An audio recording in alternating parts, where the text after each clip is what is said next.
I've been gone, I'm in a city where you know I never lag. I'ma need $500,000 by the time I'm 25. Ain't no sleep, I'm always dreaming, you can see it in my eyes. And that's why I feel the same, can't nobody stop the vibe. I've stopped caring, I'm too real, it ain't that much to recognize. I can't let no regrets come and eat me up alive. I cannot afford to fall again, I'm too high. I can never cross my heart and not expect to die. If I'm really honest, I'll still keep you in the dark. Don't just speak because you know me, that you all up in the know. We back. Brand new episode of Threes from the Ring, episode 102. This is your boy Chris J. Glad to be back. Got boy Trell Sav on here, man. What's up, man? It's Trell Sav. Episode 102. I don't know if we can even do facts again, like how we used to with Jersey numbers. I don't know what the hell 102 is. If there was like a legend, 102, Will Chamberlain, how many points Will Chamberlain had and the person he passed it to. There you go. Hey, there we go. But yeah, I'm come up with new fun facts. It might just literally be in this day.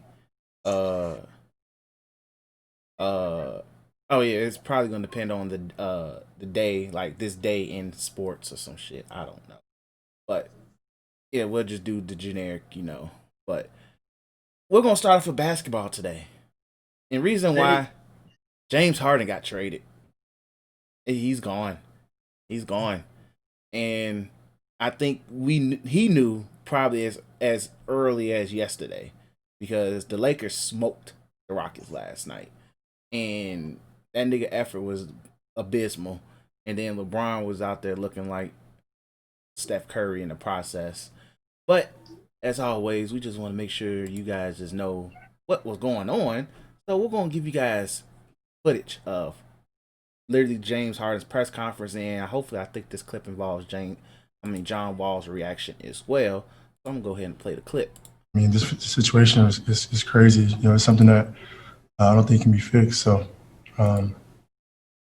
yeah, thanks. That's James Me Harden. personally, I don't feel betrayed at all. Boogie. My interest is playing with John Wall, to be brutally honest. With that being said, disrespect started way before any just the approach to training camp, showing up the way he did, the antics off the court. Disrespect started way. This isn't something that all of a sudden happened last night. That being said, it's the nasty part of the business. End of the day, a lot of guys here at a high level. Like I told everybody tonight, and I told the guys before, when the 1 through 15 guys all on the same page, you all to be fine. But when you have certain guys in the middle don't want to buy in all as one, it's gonna be hard to do anything special, anything good basketball team. I've been on those teams. My 11 years been in the league. I've been on the first 5 years where it's all about me, not about the team, and it hurts. It brings everybody down. So we all on the same page. Be something good. We can't dwell it down on it because it's only 9 games. Gonna jump off the cliff off of 9 games. It's a lot of basketball still. All right. So shout out to John Wall. Shout out to Boogie for keeping it real, because that was last night, and not even a full 24 hours. I don't even want to say probably 12 hours after those comments, reports have really increased immediately of that, like literally increased of, hey, James Harden is literally probably getting traded. I think it was last night or early this morning, said, hey, the Sixers and the Brooklyn Nets are the finalists for James Harden. So as in, oh, we're getting close to a deal. Then it went to things getting really real, to the Rockets saying, "Hey, he can't come back. No, until he's traded, he can't come back." So pretty much they were like, "Hey, we're packing you your shit. You can go." To literally, I think almost an hour after that, James Harden was traded to the Brooklyn Nets, and all I could sit there and say was the world went crazy. But before we get into the trade, yeah, I know, but before we get into the trade, your thoughts on James Harden actions last night? or words. My thoughts is, as I just got to talk down with the white man himself. I don't know his last name, like Kelsey or something. Oh, I don't know football. I think this is probably the KD didn't quit on his team. Kyrie didn't quit on his team. You know what I'm saying?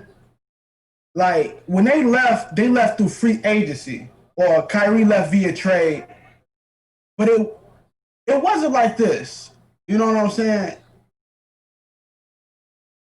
It wasn't like how the way we seeing it right now. And what was happening with Harden is more of he just quit on the organization. And this is the thing. Kyrie left because he heard, hey, Bron going to LA. This woman have as a team when Bron goes to LA. Anybody ain't staying with that, bro. That's why when they talk about, when they ask Bron the questions about the Kyrie thing, Bron never say, hey, man, I felt some type of way. Because he know. Well, LeBron was mad. It was just Kyrie beat him to the punch. You know? Yeah. You know, these are KD on both ends. One dude call you a bitch, and the organization can't win. I got a thing like a KD thought in a second. Now, look at this. You had Chris Paul, Russell Westbrook, Dwight Howard. You had a little bit of John Wall and Boogie. I don't care if they is coming off injury. John Wall, like he didn't miss a step and was willing to play second fiddle to you. He played like he was playing second fiddle to you. Yeah. He won. If you watched the Rockets game, even if you watched the Lakers game last night, Harden played horribly. But it was still like Harden was the main focus on offense on that team. John Wall facilitated him the ball. On ISOs, they spacing out. He ain't asking the ball and stuff like that. You had all of that. There's times you went to the Western Conference Finals once, right? Yeah, once, yeah. Two. No, twice. You had good playoff bursts. You won 2 MVPs with that team. One MVP with that team. My bad. Greek Freak stole the other one. You won 1 MVP with that team. But this is the thing. You quit on an organization who framed the whole offense around you. Not just particularly saying that we're going to get people to compliment you. No, they actually said, fuck that part. When Chris Paul left, they formed the whole offense of saying, how is James Harden going to get this ball to score? Even with Westbrook, they turned Westbrook into a jump shooter, which everybody think Westbrook crappy now because he tried to jump shoot his way out of fucking Houston, even though Washington ain't looking too good either. But he was jump shooting his way out of Houston. But when Westbrook wasn't jump shooting, when he was driving to the paint, that team was like one of the best teams in the league. Yep. You had all of that just for what? One, I'm not going to say the Lakers drove them out there. Okay, Lakers won 1 playoff game, right? Ooh, they slapped them last night. Steph Curry has yet to lose a series to this man. I don't even think he lost a season series to this man. Nope. I don't believe he did. So, I don't want to hear the Lakers wrote about. That nigga had to see Stephon send this nigga packing every fucking playoffs, bro. Him and Dame got something in common. It's not just the Dita contracts, bro. It's the fact that every time we see Steph Curry, we at the fucking crib. The series out there. So, the thing about saying that, oh, we don't know what we can repair. This is unrepairable or whatever it is. Nigga, it's you! You were the best player on the team! They literally went out to get more people. You probably said they didn't want to play with Westbrook. This Westbrook shit don't work. They traded Westbrook. Oh, Westbrook said he went out. Whatever. They got rid of Westbrook. They got you a young talent in Christian Woods, where if you believe that Christian Woods ain't up next when it comes to these big men, you ain't got eyes, G. Man, cold. Walking bucket. Third fiddle. Putting up 24, 22 points a game. Third fiddle. Cold. Cold. There was a quote that one of his former teammates said about him when he was on the Pistons. And this one even, I think this was even when Drummond was on that team, bro. He said, he was in practice, he was like, Christian Woods was mad, I think. I don't know if it was practice, but Christian Woods looked mad. And he was like, the teammate asked him, why you mad, bro? Ooh. He was like, because I know I'm better than everybody on this floor right now. Everybody on this court. This including Blake. This including Drummond, Rose, stuff like that. He about that life, G. And he is right now. Because Blake shooting 30% and it's Blake not is from ass. Blake is ass. He might be retiring with Kyrie this year.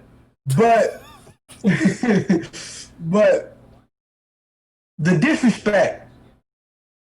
So I don't even we'll talk about that team later, which I'm not gonna go as far in of talking about like, oh, this team gonna suck or oh, this team is gonna be amazing. This team is gonna be slapped down in the middle. This team that Brooklyn team will not be judged in the regular season. That shit will be judged in the playoffs. Yep, and we'll talk about that shortly once we start breaking down the trading itself. But yeah, I hear. But you got. Go ahead. Yeah, but yeah, I'm done. But yeah, when it comes to Harden, like those comments last night, I was just like, he knew he was gone. Like he knew that was like, all right, peace. Like he sent all his strippers, his favorite strippers, like, hey, I ain't gonna see y'all no more. I'm heading out. I'm going to fresh strip clubs, quarantine strip clubs and shit, because we know where he's at now. New York is lockdown. They governor ain't playing, but he knew he was gone. Like he got word, like it's close. His agents or whoever must have told him like, yo, you're on your way out. And Harden was like, all right, good, farewell, bye.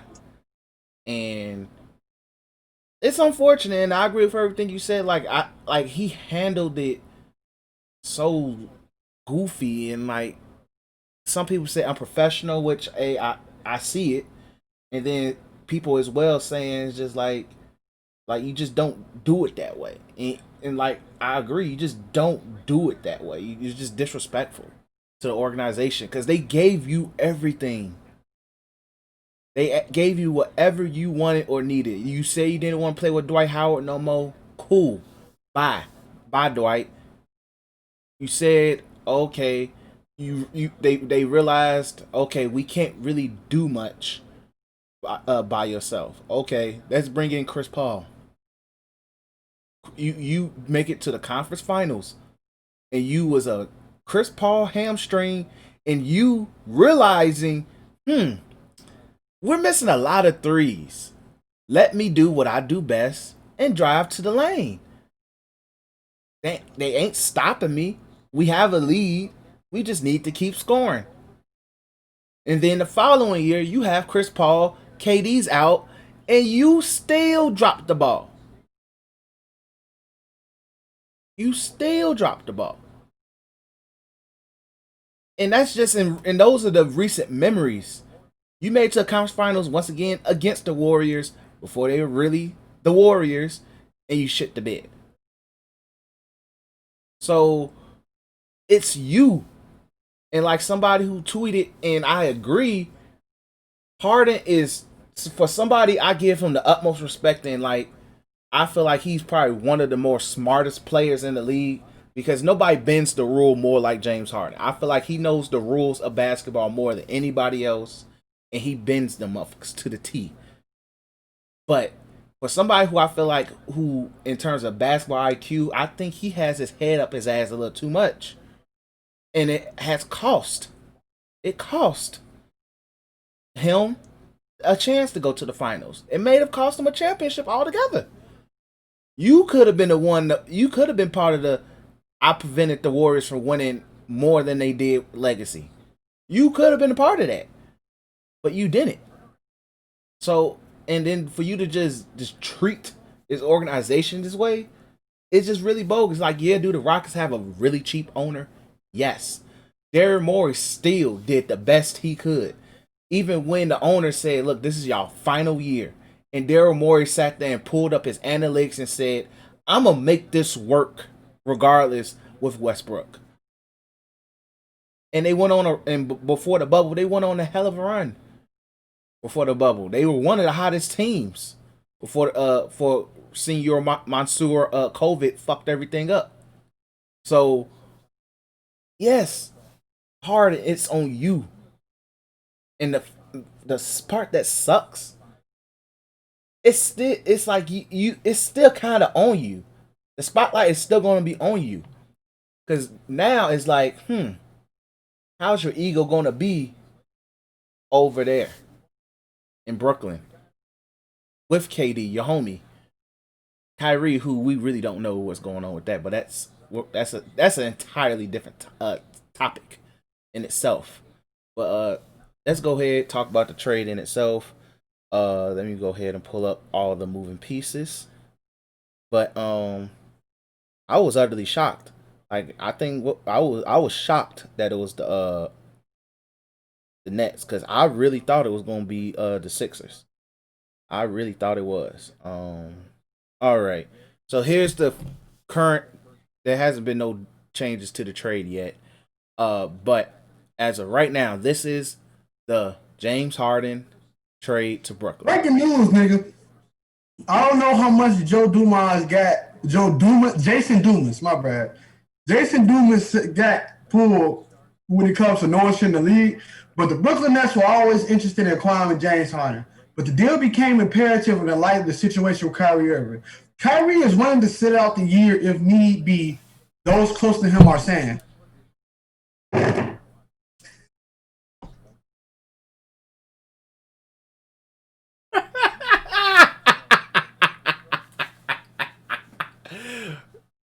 It's a catch to everything. It's a catch to everything, man. Because the desperate, like, Kyrie played a role. Well, no, I'm not calling him Kyrie no more. It's Kai Irving. Kai Irving for now. But man, see, we're gonna bring this back up when we get to the Kyrie talk, because it's very, now they rubbing against each other now, but it's very evident that yes, Kai Irving had a very big effect on this trade happening.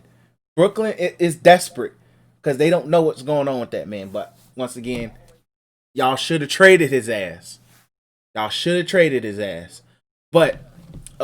this is the trade in itself.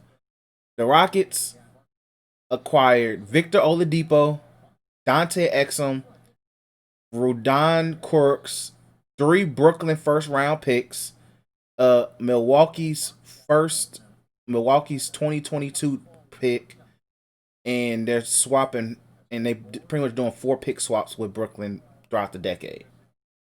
The Nets acquired just James Harden. The Pacers got involved and got Karis LeVert, and the Cavs got Jared Allen and Taurean Prince. Pray for Jared Allen. As one of the few people part of the Jared Allen Stan Brigade, pray for Jared Allen, G. But I think that also means Andre Drummond might be on the trade block, and Andre Drummond's probably going to be playing in the 6 with his woes real soon. But so trade in itself, the Rockets got everything that they needed. And some people may say, why did they trade Karis LeVert? I think, I think for one, they're trying to do it wasn't necessarily they wanted to carry salary, because I think that's a tweak. I think they just wanted more picks than anything. The Rockets traded a lot of draft capital with the Chris Paul and the Westbrook trades. They don't really have a lot of picks. They regained the future. And then at the same time, I think they probably trust in Oladipo being. Oladipo has looked pretty good this season. I won't say he looked like how he was like 2-3 seasons ago, but he looks really good this year. And I think you wanted to just have more of a veteran thing going on than anything. But I think that's how I kind of view picking Oladipo over Karis LeVert. And plus, I think it's more of an immediate competitive type thing. And also, his contract expires immediately after the season. Dante Exum, that's just a corpse. And the Kurix dude, he's a really good defender. He just beats up ex-girlfriends. So, nothing to say. But I think for the Rockets, it was more about, Kurix, he's a Middle East. Kurix, he was on the bench on the Nets. He was good last season, then he beat up his girlfriend. So, yeah, I know. Fucked up. Look, man, I'm just bringing up facts about people that. Did we even talk about that? No, he was a low key player. It was just something to bring up. but yeah, I think the Rockets mainly secure the future and still capable of remaining competitive, at least playing tournament competitive. So at the very least, the Nets got James Harden. We're gonna break that down real shortly. Pacers got Karis LeVert. The Pacers really low key. They might have came out the biggest winners to me.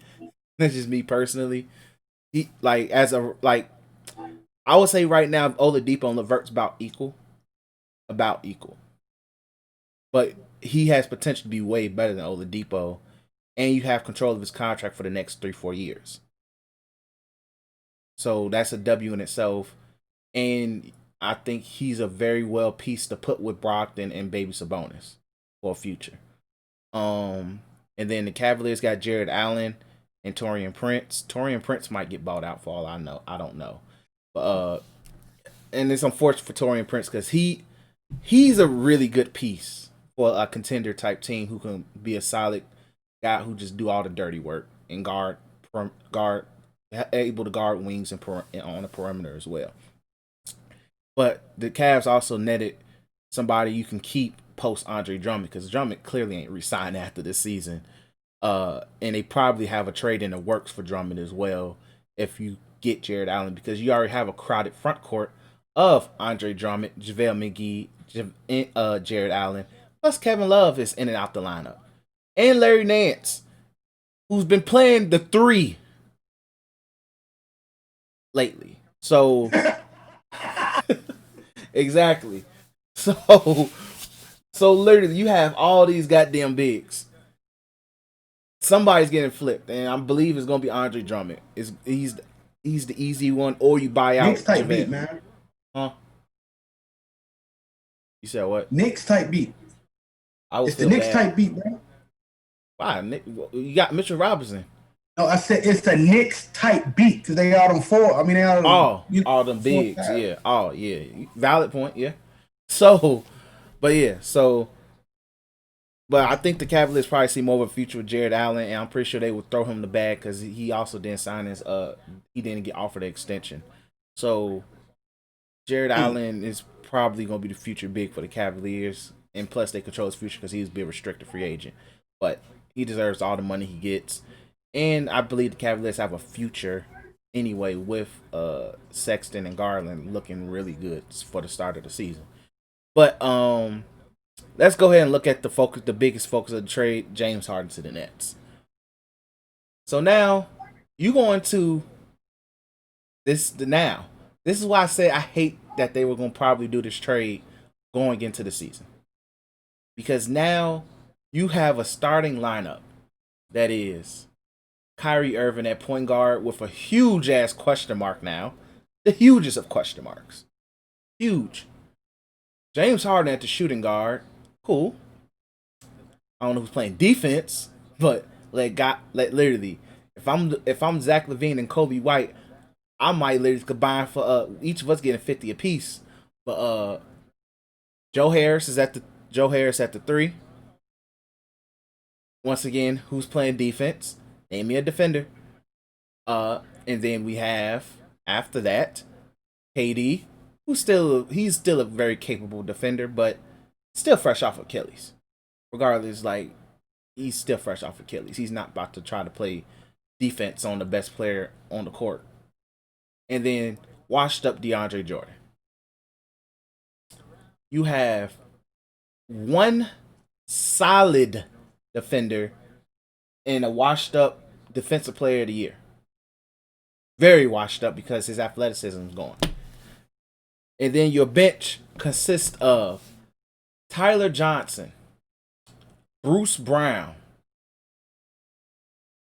Jeff Green,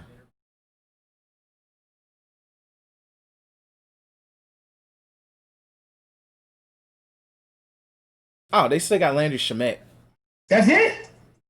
That's off the top of my head. They got other players, but that's your rotation off the top of my head. Let me look at their roster because I know NBA.com ain't update, but I know who's not on the team no more. But let's see here. Let's look at that Nets roster. Teams. Nets roster. Let's see. Spencer Dinwiddie's hurt. Your backup center is Nicholas Claxton. His last name Claxton. Exactly.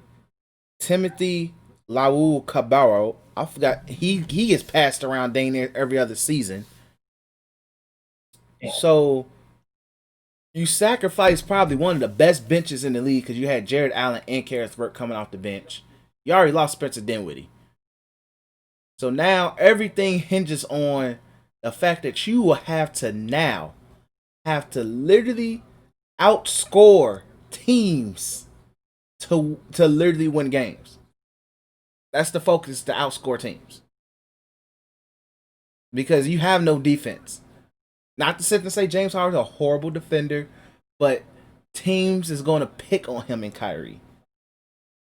KD's Achilles can overheat any day now. Overheat. It's going to overheat.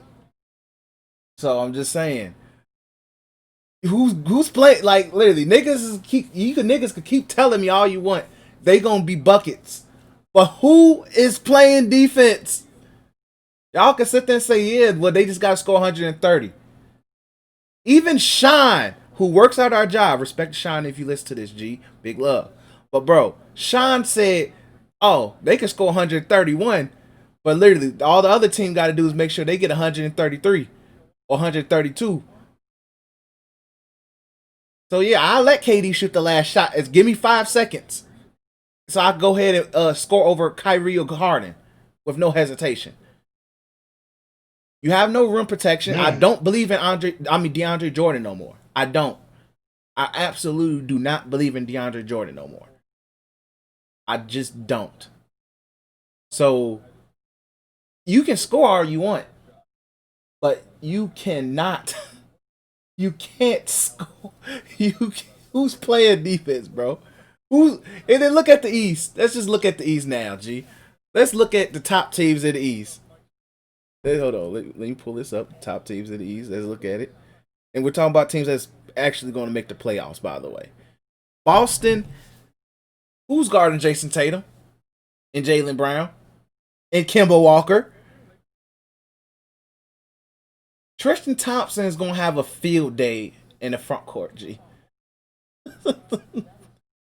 And Marcus Smart, literally, you just have to tell him which one you want him to pick on. And you neutralized one of the guards. Milwaukee Bucks. Look, man. Nobody on that team guarding Giannis. Who guarded Giannis?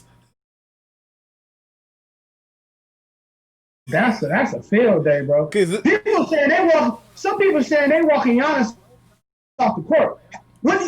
See, this is the thing about that, bro. Yes. It's such a stark difference between what the hell was brewing and what the hell was brewing in Golden State and what the fuck is this in Brooklyn, bro? Golden State said, we got everything that got us there to the playoffs, KD. And we got everything that took us to 7 with Golden State, KD. Didn't do anything yet. There is no chemistry. KD is out here balling because he is the second greatest player of all. I mean, in the world right now. You know, give or take AD and Giannis.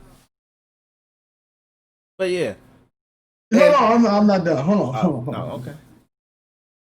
So you're going against a team with Giannis who have chemistry with 90% of the players on his team. And then you add something like Drew Holiday, who can guard? The guards. And make it, and like, I ain't gonna sit and say he's gonna lock KD up. But he could guard KD too. You get Miami, who's a Duncan Robinson game away from sweeping niggas, bro. Like,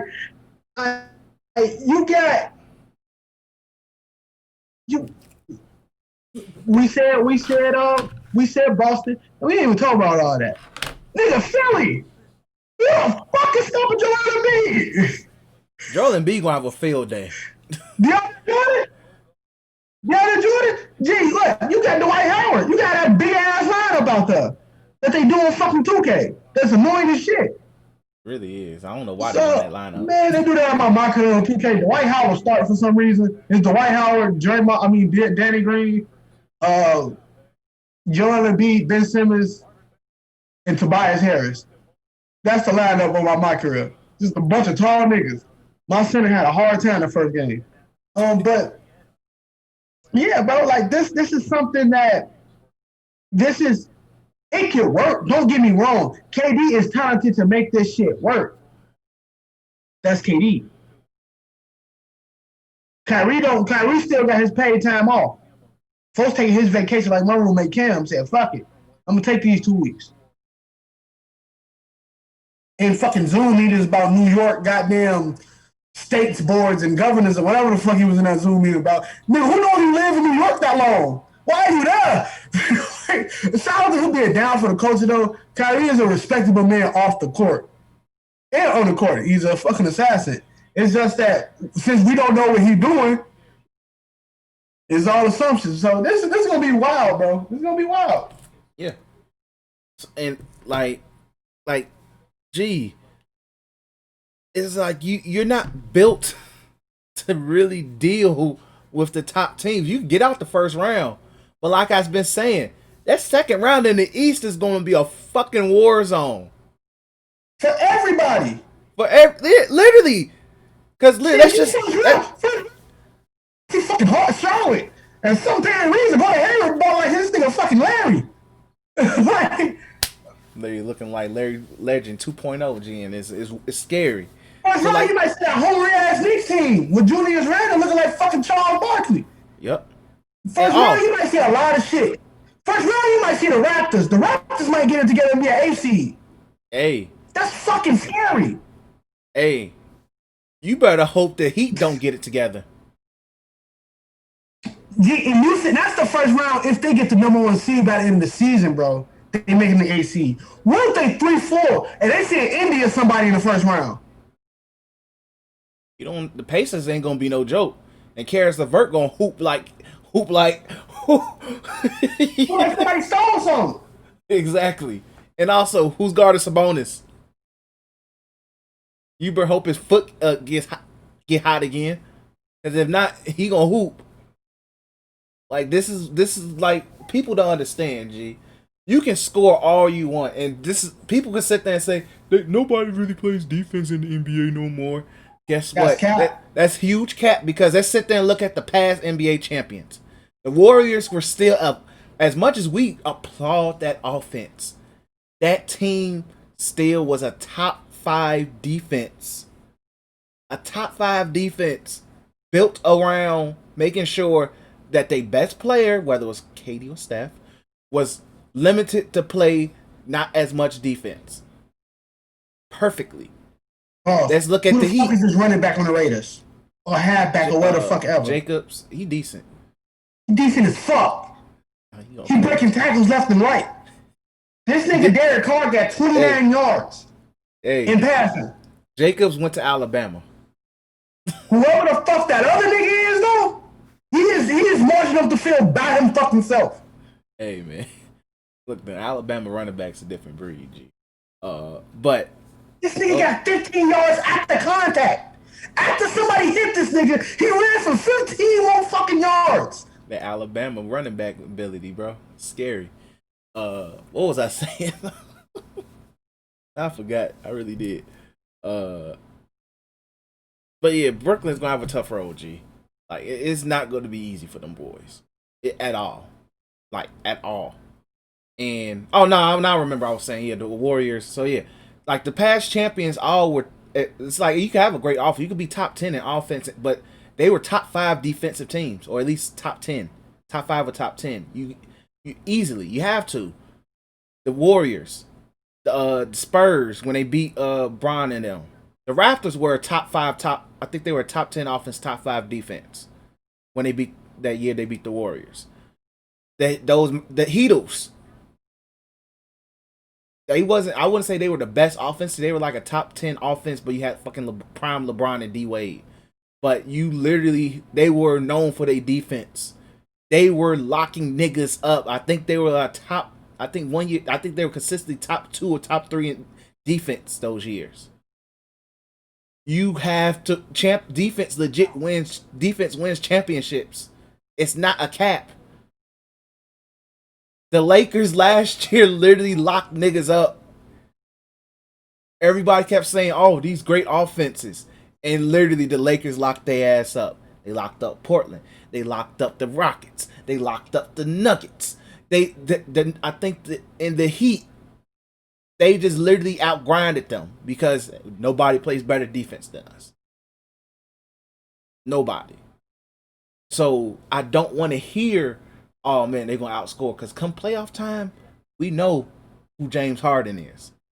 We've seen Kyrie the last playoff appearances. They have not been that cute. Let's just keep it G real. Let's keep it all the way funky. Since that shot, Kyrie has not been that magical come playoff time. Since the finals, let's put it. Since the finals where KD sent LeBron to God, he has not been that dope in the playoffs. He hasn't. So I don't want to hear that. I don't. I really don't. So let's just sit there and keep it all the way funky. The only the 2 and 3 of your big 3 have a lot to prove me wrongs. And I love Kyrie. I really do. But that's me keeping it all the way funky. Kyrie has to show a lot to me. A little bit more than Harden, honestly. Harden at least showed moments. It's just Harden just a fucking bonehead when it matters most. And once again, KD's Achilles can overheat. So somebody gotta take the heat off of it. I'm probably naming the episode this "Who's Taking Heat Off of KD's Achilles." But hey, prove me wrong.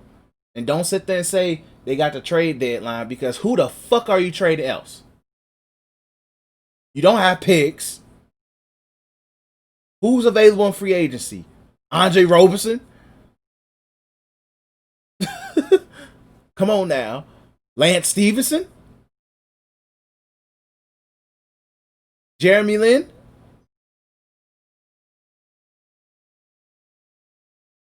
I don't know what they do, bro. Jamal Crawford? All those I just listed ain't defenders. Dwayne Dedman be a nice pickup, but still, they ain't moving the needle. At the end of the day, they can outscore whoever the hell they please, but you don't have defenders. Besides 2, 3, KD, Jeff Green, and I'm giving Landry Shamet the benefit of the doubt. I'm just gonna give her the benefit of the doubt. But yeah, that's my thoughts on them. I'll let you get your bars off. Yeah, I feel the same way you do. I just caught an interception I wasn't supposed to. Let's get it. I feel the same way you do, though. Like it's a lot to talk about on the team. It's a lot to talk about what this team can possibly do. And in my eyes, it's a lot to you. It's a lot of people got to prove. KD coming off an Achilles injury still to average however much he can average. He got to prove shit no more. Even if KD ain't at his best caliber, he could be the second best player on that team, and nobody will bat an eye because this man just came off an Achilles injury. How the hell you tell this man he got to be the best player? Kyrie and Harden, on the other hand, That's oh my fucking God. Kyrie and Harden, on the other hand, that's not the same. It will never be the same. These niggas not. Well, Kyrie always had his nickname injury, but Harden is literally coming off seasons where he was a top scorer in the league. That's not normal. But it's crazy.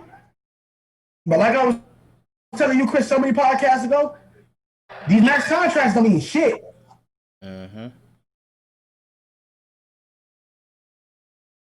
These max contracts don't mean shit. These players are able to just be like, I don't want to be here, and they can, and teams have to trade them. Now the Rockets got an extremely good haul back. That's not a cap.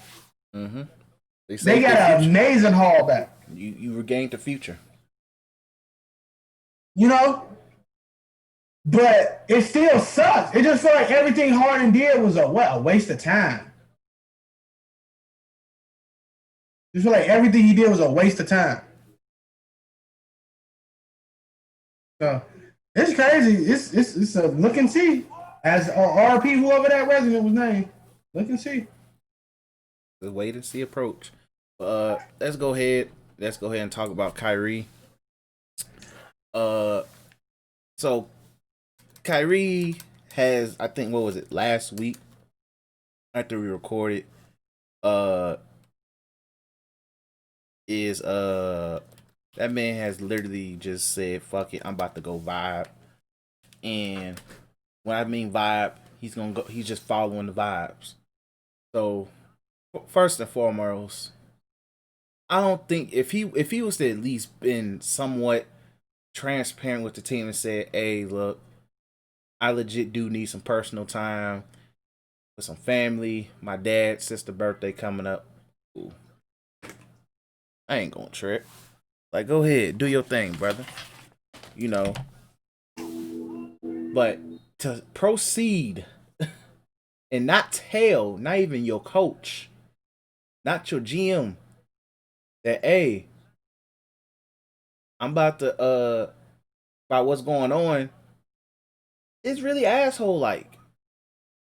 And y'all can sit there and say, well, it's none of my business, but you could do that for me. What me and Daytra jobs, even though Daytra has a new job, shout out to him. But even with our jobs, we can sit there and tell them we need some personal time. They ain't gonna give a damn. We're getting paid nowhere near what they getting paid. These niggas are getting over millions of dollars. And not to sit there and say that these guys are property, you know, like not to be disrespectful or nothing like that. But something bad must have happened. But not to sit there and call these guys property or nothing. But if I'm giving you millions and millions of dollars, I kind of not want to know, yo, what's going on. At the very least, like, keep me updated. This nigga went off the grid, and then when you come back into the grid, it's through social media and them saying you partying, and you're at a maskless party and stuff like that with crowds. You know, it wasn't that big of a crowd, but it was a crowd, no mask, just vibes. And yeah, it's for your sister's birthday. I understand that, and also, Kyrie, you are a freaking multimillionaire celebrity. You could have easily, and you should have easily, told people, hey, no fucking cameras. Don't post on social media. I'm Kyrie Irving. They don't know where I'm at. Gee. So, literally. And then proceeding after that, now everybody's saying like, yo, what the hell's going on? This man out here partying, vibe, and no mask and stuff. After literally KD had to literally take protocol because he was near somebody who caught it. So it's just like, yo, what the hell, bro? To then, yeah, last night was comical. But last night, he's in the Zoom meeting as Kai Irvin about some politics shit. And like, look, not to shame that he can't, not to say he can't be part of some politics stuff. Kyrie, that is dope. I'm happy for you and all of that. But bro, in the midst of while KD is having to play Jokic by himself and had to go to war by himself in Caris LeVert. The team has no point guard. Bruce Brown is playing point guard. I don't know what Bruce Brown does. Exactly. Bruce Brown has to run point. Tyler Johnson is definitely about to get point guard rotation minutes now. That in itself is just nasty. Because why? Spencer Dinwiddie, unfortunately, tore his ACL. Prayers to Spencer Dinwiddie. So, in the midst of that, and shout out to KD because he balled his ass off last night. Literally one of those, I'm still here. But once again, his Achilles is on overheat watch. Y'all not doing a good job protecting the Achilles right now. Kyrie, you're not. So then, now everybody's just sitting there wondering like, yo, what the hell is up with Kyrie? Everybody. To the point of Stephen A. saying he should just retire. To like what you just said, like the news you just brought up, they don't know if he might sit out for the rest of the season. To news even coming out saying that he wasn't happy that Steve Nash got hired.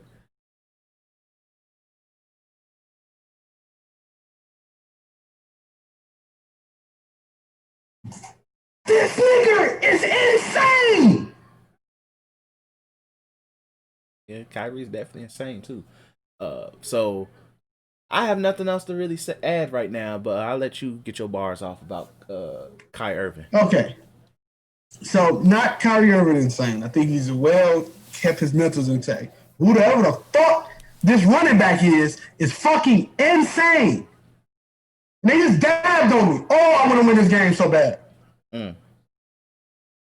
But so whatever Kyrie does, just tell your team. That's all I care about. Tell your team. You're a grown ass man. And I don't know if it's if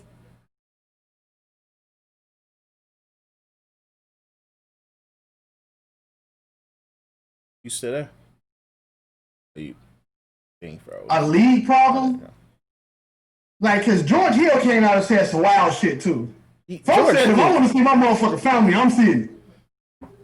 If I want to shake hands with me, I'm a grown ass man. That's what George Hill said.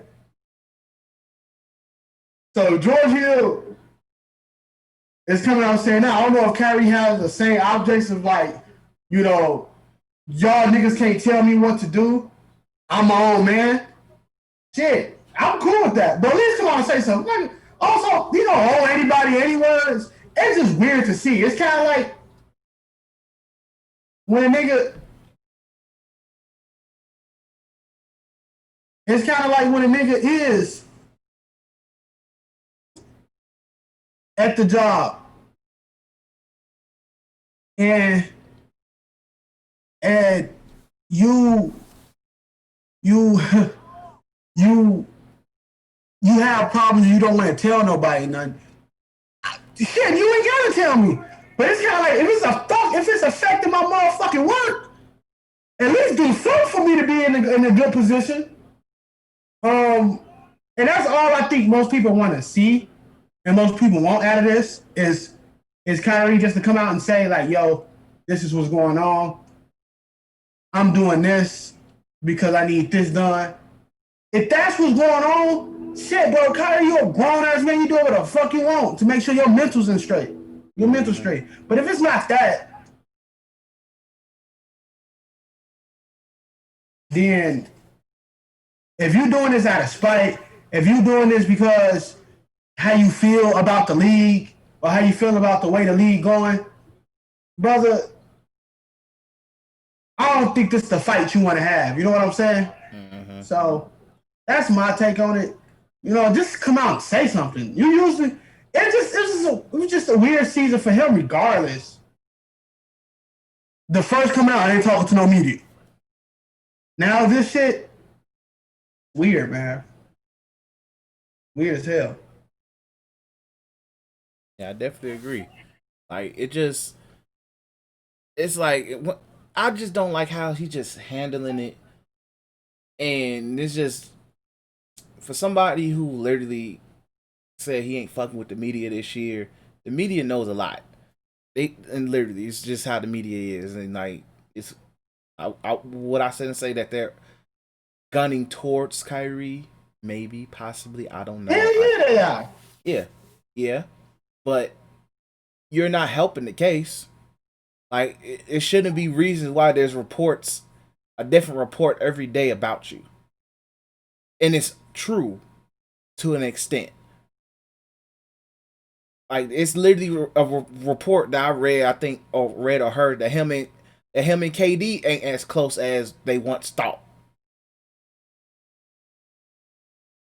And then like it's just like you're it's like you're pushing the Nets to sit there and be like, well, we gotta try to win. Like we went all in, and if Kyrie's not here, we might be fucked. We gotta pull the trigger. We may have to give out a few extra picks to ensure we have to get James Harden. Because clearly Philly had Ben Simmons on the table. Ben Simmons was on the table. It was just more along the lines of I don't think they want to get rid of Maxey as well. Maxey or the certain amount of picks that they wanted, because I don't even think they had enough picks to even give out. So it wasn't like, oh, because the Rockets could have got the easy. Ben Simmons is the better player, but clearly the Nets gave up a little bit more because they looked more desperate. Definitely.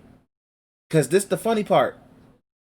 You don't even have the young pieces that the Nets offered. They elsewhere. They just wanted Harden to any means necessary.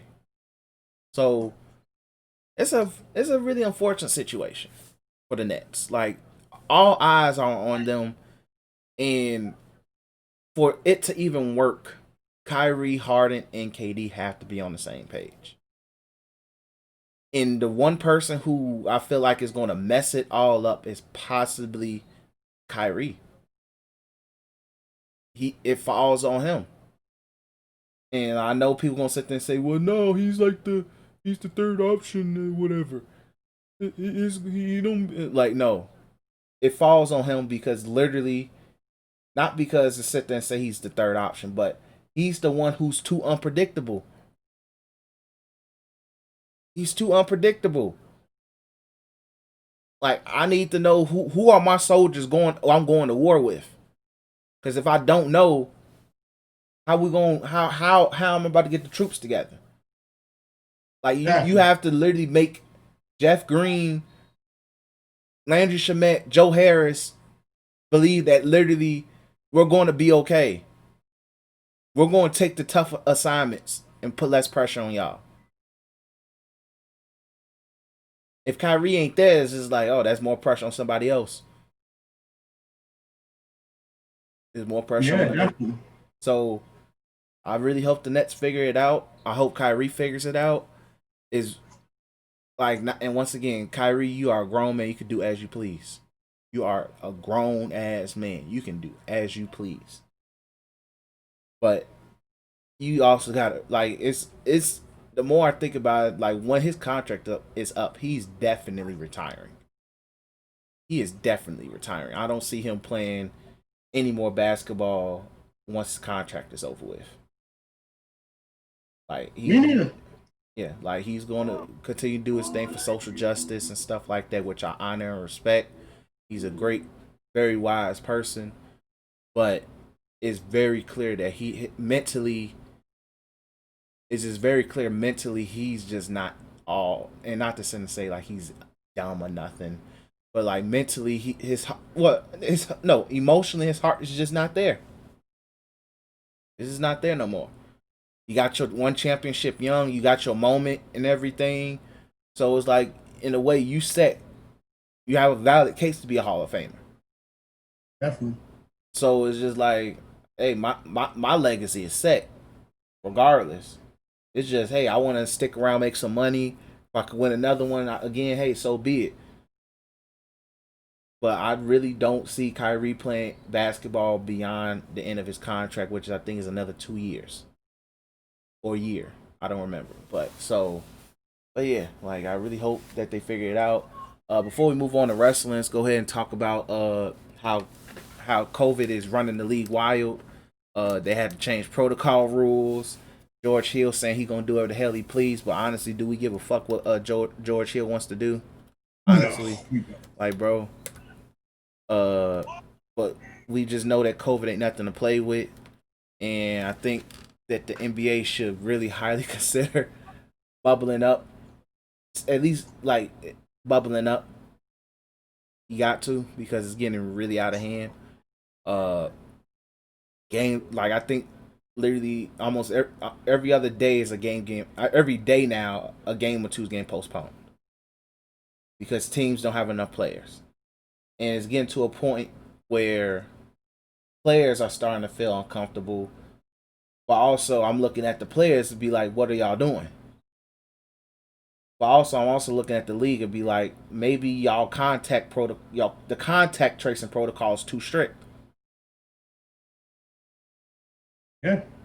Because like, yeah, you can sit there and stiffen up the rules of like, yeah, wear your mask, limit how you guys meet, bring shoot arounds up closer to game time and stuff. Less freedom on the road, which to me should be common sense. And even like less freedom when the players are at home. And like even when players are at home, they should honestly, it should be a simple go home and back to work type environment. Plain and simple. And same for, and this don't even go for the players. This goes for the coaches. This goes for the employees, trainers, all of that, because they play a role in whether or not the players get affected as well. And the players also got to realize that you're affecting your coaches, who most of these people are at, hey, if I catch COVID, I might literally get slapped up age. Because the shit is still very deadly to older people. And most coaches are over the age of 55, 60. Pop is almost 70. I had looking like freaking Rick and shit. But yeah, like I really hope that the tighten up protocols are better. Really, like I'm surprised the league didn't take at least a 1 week break just to get things back going for some of these teams, because literally a lot of teams really are forced to throw makeshift lineups out there. So, your thoughts? For 141 yards, 341 yards and lost. It's the COVID situation is weird. I honestly don't know what to do. I think the postponing game shit is gonna prolong the season, which is gonna fuck more shit up. Either way, in terms of what do the Adam Silver could do, word of the day of this podcast, these motherfuckers grown men. They gonna do whatever the fuck they want. And so at this, you about to eat this shit on the chin. I think I think it's worse. You know what the crazy thing is? Mm-hmm. I think it's worse if you tighten up if you tighten up the COVID protocol, because then it's gonna have disgruntlement against the players, and I think that's something you shouldn't want regardless. I think you getting mad.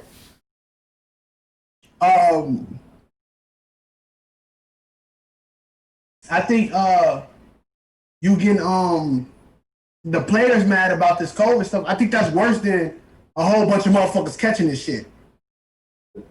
So, me personally, I just think you live with what you got. Mm-hmm.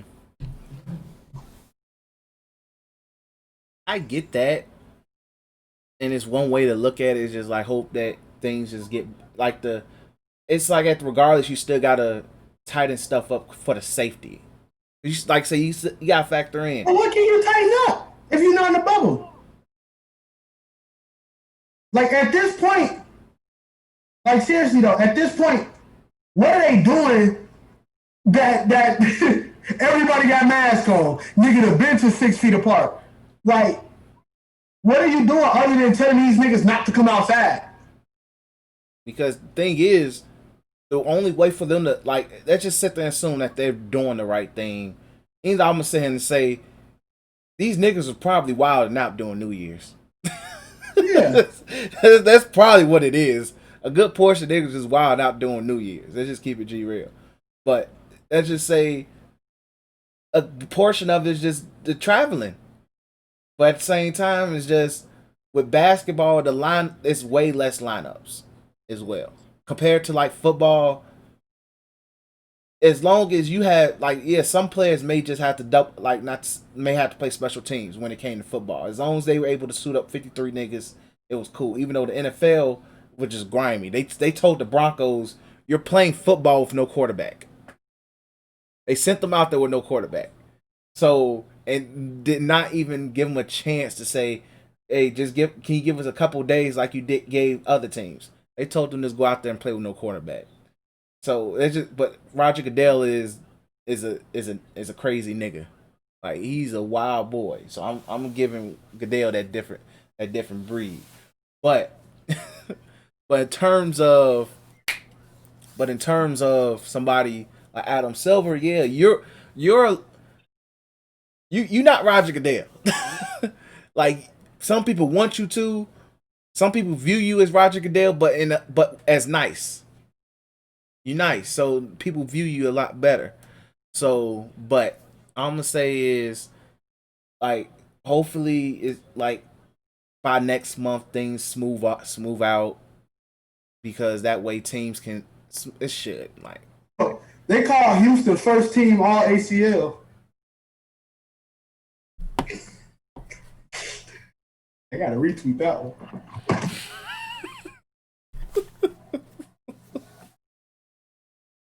That ain't right, bro. That ain't right, bro. Yo, man, that's wrong because thing is, John Wall, he did tear his ACL. I think he did. I don't know what the fuck happened to Victor Oladipo, but I knew that shit Victor hurt. Oladipo was his quad. I think he had a similar version of what Kawhi has. Wait, don't tell me this Colin Kaepernick again. Colin Kaepernick said, "Hey, BLM forever, my nigga. BLM forever, boy." I'm to give you that work, but yeah, I really hope the league smooths it over. They have time to do so. It's just continue to just play it smart. Play it smart, please. But let's go ahead, move on to wrestling. Before we move into wrestling, quick plugger. Search You Tweaking Media on Teespring and copy some merch. We got hoodies, we got t-shirts, we got face masks. Cop you something. All shapes, sizes, genders, we got you, G. Make sure you copy some merch. Much love, much appreciated, as always. But wrestling. Wrestling has COVID also has hit WWE hard recently. Drew McIntyre has COVID. And not to sit there and say that it's a good thing that he has COVID, but it's a good thing he caught it when he did because it doesn't affect the Rumble. Because it'll been probably a blessing if we didn't have to see Drew versus Goldberg. But it'll also be nasty to sit there and see Goldberg still on the card fighting somebody else. I would have been good on that. But yeah, so Drew McIntyre has COVID. Prayers up to Drew McIntyre. But people are also upset as well because let's rewind a little bit and go to SmackDown. SmackDown, people are mad because Shinsuke finally went back face, and during the championship scramble, had to put on a good showing because I thought it was Rey Mysterio's to win. I really thought it was Rey Mysterio's to win, and that man Shinsuke proceeded to get him out the paint, got Baron Corbin out the paint, put on a good show with Daniel Bryan and got him out the paint, and next thing I know was I'm like, gee, we're about to get Shinsuke versus the big dog? The War Chief? Oh, yeah, man. It's over with, G. It's gonna be a fire ass match. It's gonna be hard hitting, and then literally Roman's gonna say some really offensive shit. But I won't care because it's like, hey, he's the big dog. That's the tribal chief. But instead, we get Adam Pearce. And I think people also just did not watch SmackDown because it is, and this just shows the storytelling here, G. Roman literally did say, I pick my opponents. He picks his opponents. And he wasn't happy with Adam Pearce for making him fight Kevin Owens back-to-back pay-per-views. He made that happen, not Roman. So he technically, in the way he picked Adam Pearce, he said, I want to fight you. And he made it happen. And he's going to take him to the aisle of relevancy. And it's going to be fire. Because literally, it's going to be a fire match because literally Adam Pearce gets his one WWE match and don't have to ever step in the ring again. And it's going to be fire. He carried NWA until it got bought out to become NWA Power. So he knows what he's doing, G. He's not a bad wrestler. I watched a few of his old matches. I'm like, yo, he decent. So I'm looking forward to this. But also, it's just the setup was just so beautiful. And also, we might not even get the match as well because it might just lead to Shinsuke getting a title shot regardless. Because he finds a way into it. And if he don't, guess what? We get Shinsuke versus Roman leading up to Mania. It all makes sense. But your thoughts on that situation? Am I a little salty that Shinsuke lost? Yes. Do I absolutely positively give a fuck? No. Happens to the best of them. My nigga Damian Williams back from that fucking broken rib. Happens to the best of them. It can lead up to something special. I don't think they know that. It can lead up to something really special. And you know what? If it does, if it leads up to Roman versus Shinsuke at that next pay-per-view when Shinsuke finally get his face turned back, him becoming that nigga that we love to see, just a hard-hitting fucking wrestler, let's get it. Let's fucking get it. Exactly.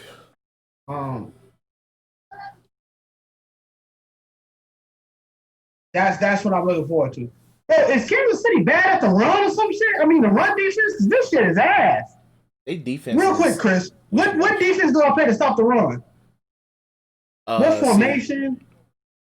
Okay, do you pay attention to the like after the offense picks their play, you see the amount of players they have on the field? Like, let's say 3 receivers, 1 tight end, 1 running back or something. Do you pay attention to that? No. Okay, that will help because you want to make sure your defense is based on how many people who's on the field with the offense and defense and stuff.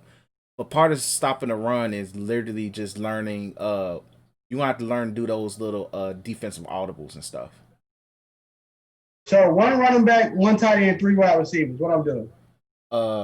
I always go nickel most of the time. I was about to do that. Yeah.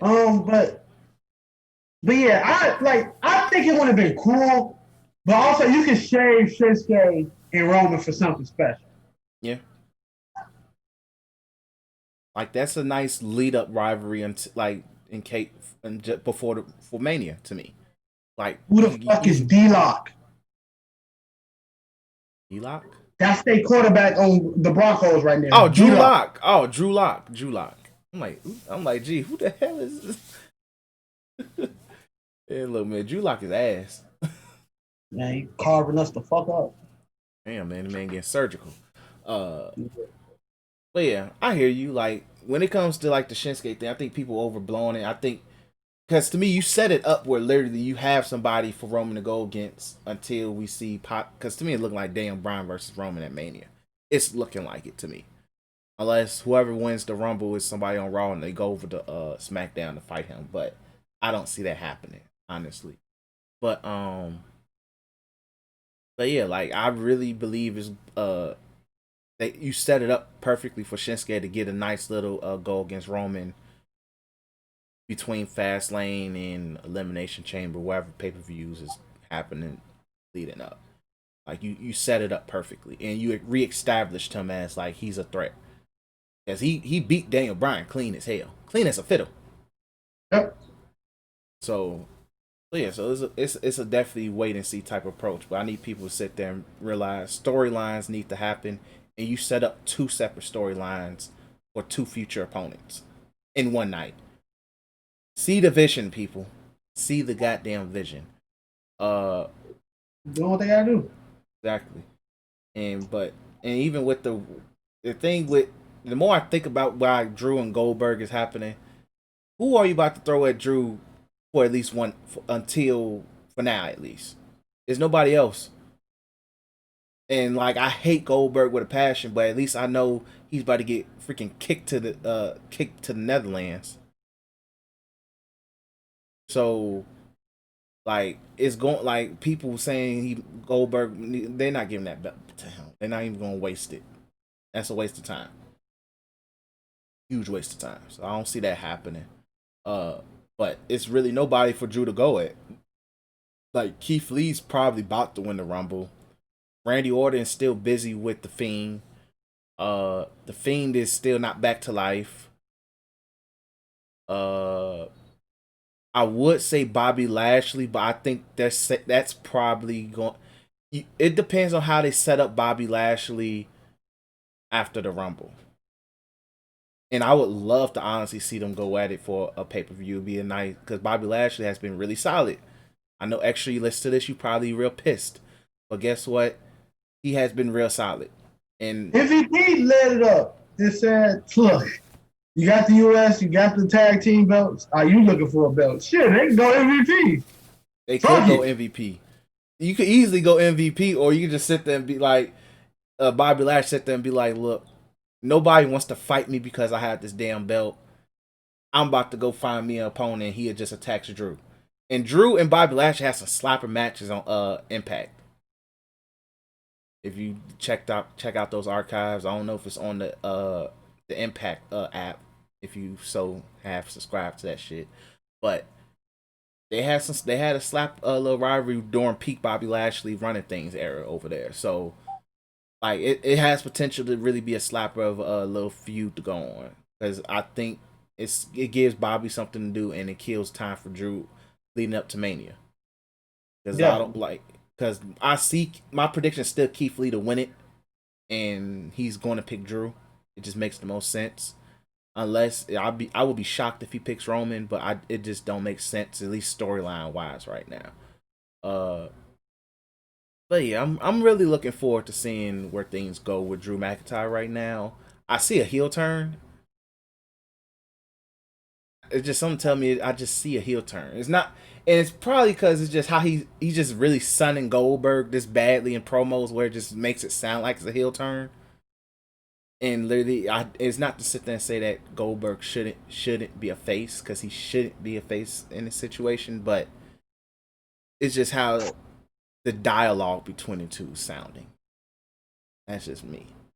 And plus, Goldberg fucked it up anyway, because he didn't realize Drew McIntyre didn't cut a certain part of the promo on Legends Night. Dumbass. So, but yeah, anything else wrestling wise we need to bring up? Can't think of nothing. No, nothing. Wrestling.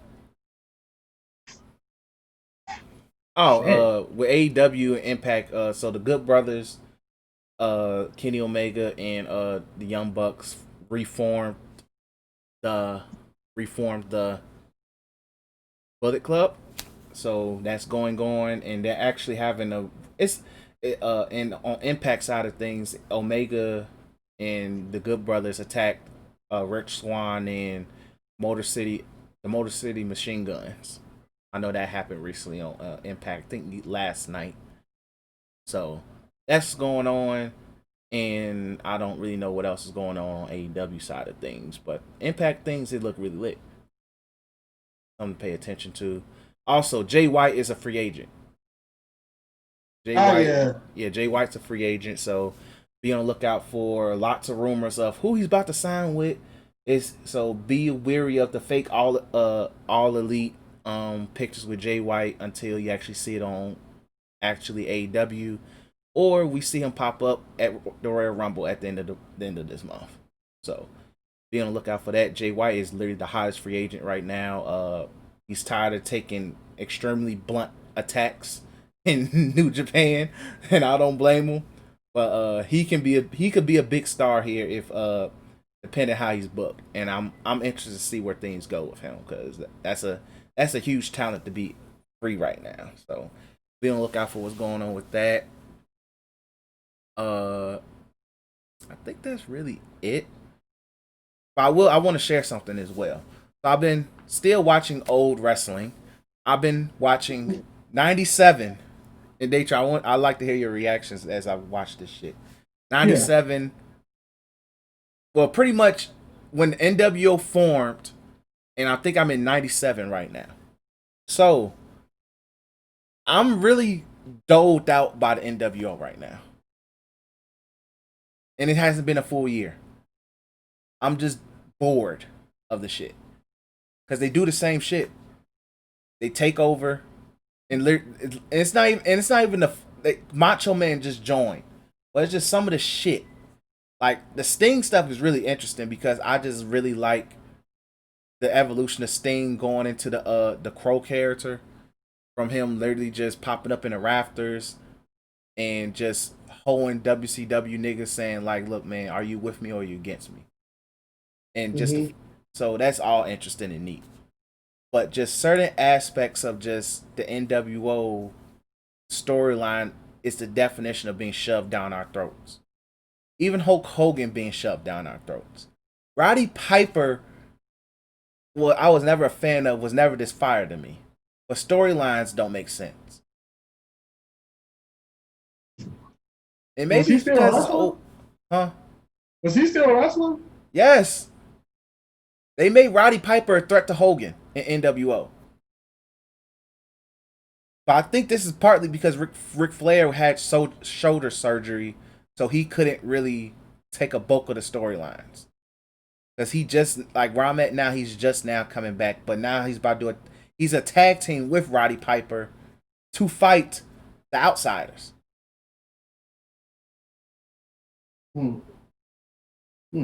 So as I'm watching, this is stuff I noticed.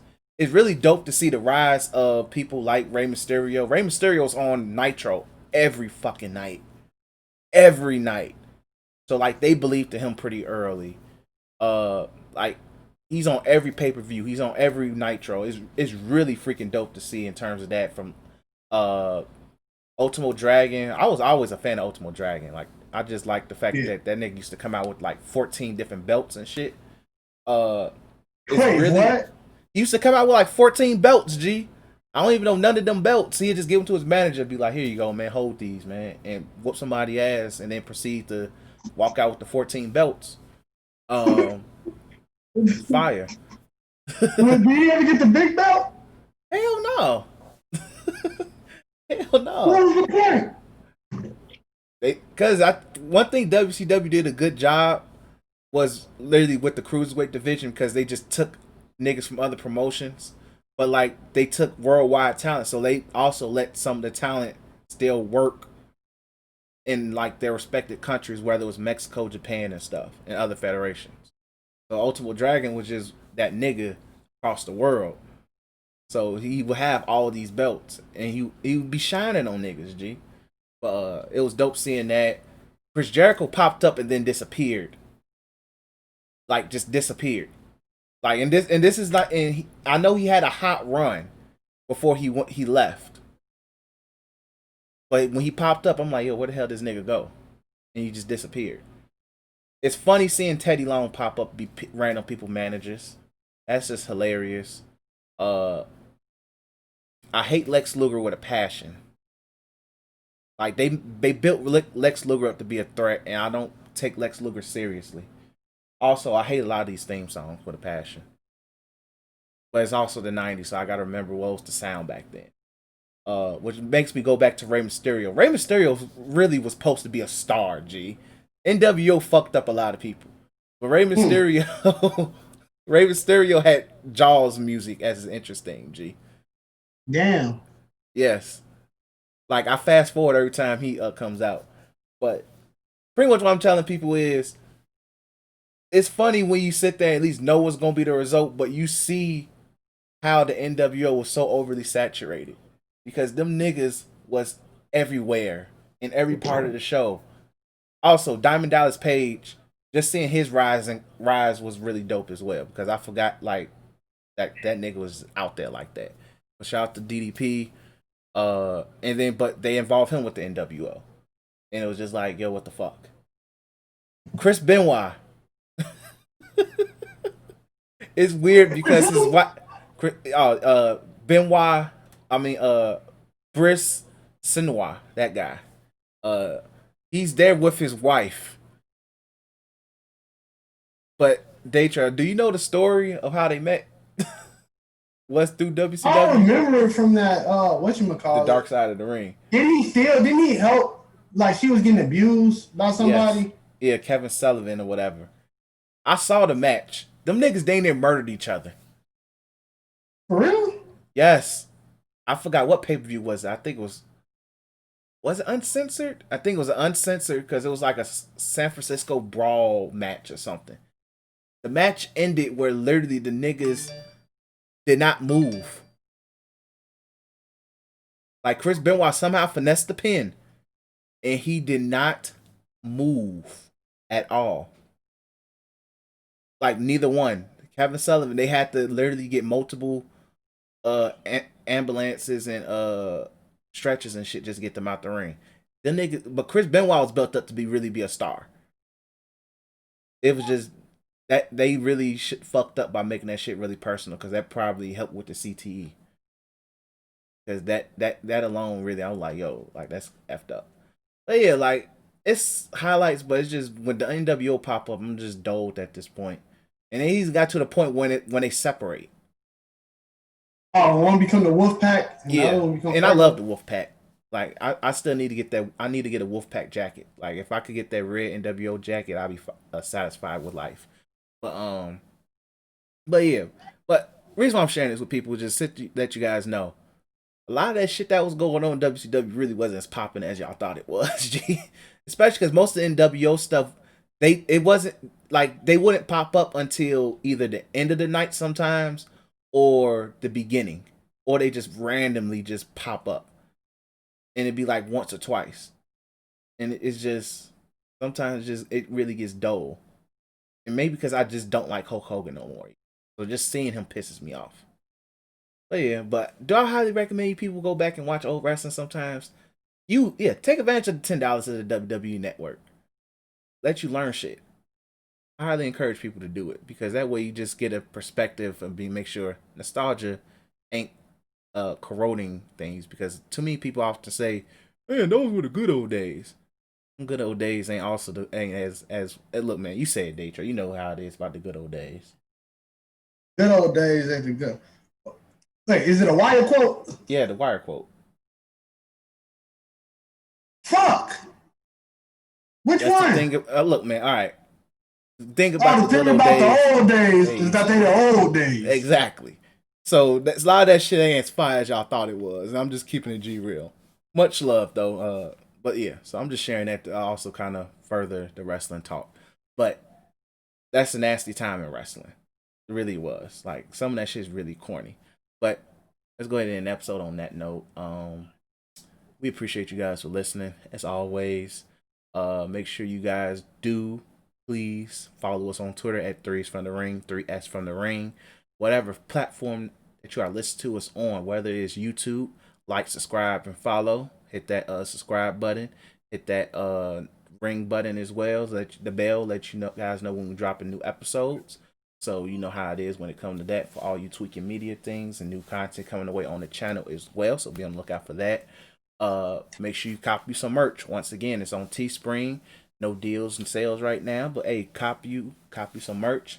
It's cold outside. Copy a hoodie. We almost close to spring, so get your hoodies ready now before it's that time to get it. Get the shit now, you know. And then make sure you also cop you a face mask because COVID is real. A lot of y'all ain't got no vaccine yet. Y'all not feeling that soreness in the arm. Cop you a face mask. Cover your goddamn mouth, man.